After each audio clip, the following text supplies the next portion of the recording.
સુરત એસઓજીની ટીમે કાપોદ્રા વિસ્તારમાંથી બનાવટી ડ્રાઇવિંગ લર્નિંગ લાયસન્સ બનાવવાના રેકેટનો પર્દાફાશ કરી 4 આરોપીની ધરપકડ કરી હતી.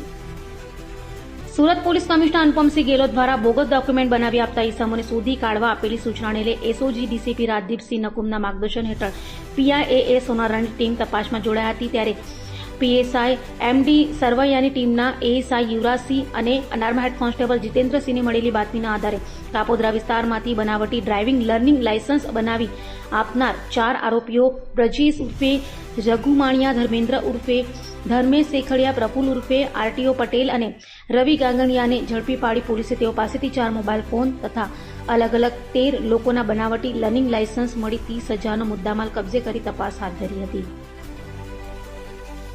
કાપોદ્રા એરિયામાં 4 જે મિત્રો છે એ લોકોએ બોગસ લર્નિંગ લાયસન્સ બનાવવાનું એક જે ષડયંત્ર છે આ લોકો કરતા હતા.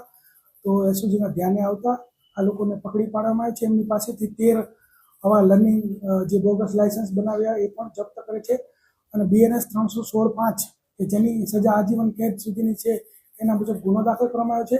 આ 4 વ્યક્તિમાં પ્રફુલ પટેલ, રવિ ગાંગડિયા આ બંને આરટીઓ એજન્ટ છે એવી ઓળખ આપી વોટ્સએપથી લોકોના સંપર્કમાં આવતા હતા અને ત્યારબાદ લોકોને 7 થી 10,000 રૂપિયામાં લર્નિંગ લાયસન્સ અને લાયસન્સ બનાવી આપશે એવું કહી અને ધર્મેન્દ્ર શેખડિયા એમ પરિવહનમાં આ લોકોની એપ્લિકેશન કરતો અને ત્યારબાદ ઓટીપી જનરેટ થતો અને ઓટીપી જે તે વ્યક્તિ પાસેથી માંગતા હતા. એટલે એ લોકોને એવું થાય કે ભાઈ આ સાચું લાયસન્સ આપે છે અને ત્યારબાદ જે પ્રદેશ માણિયા છે એ એડિટિંગ કરી અને લર્નિંગ લાયસન્સ બનાવી અને એ જે તે વ્યક્તિને આપી દેતો. તો આ લર્નિંગ લાયસન્સની વેલિડિટી 6 મહિના હોય છે અને આ લોકો 6 મહિનાથી આ કામ કરતા હતા અને 6 મહિના બાદ અત્યારે આ પકડાઈ ગયા છે.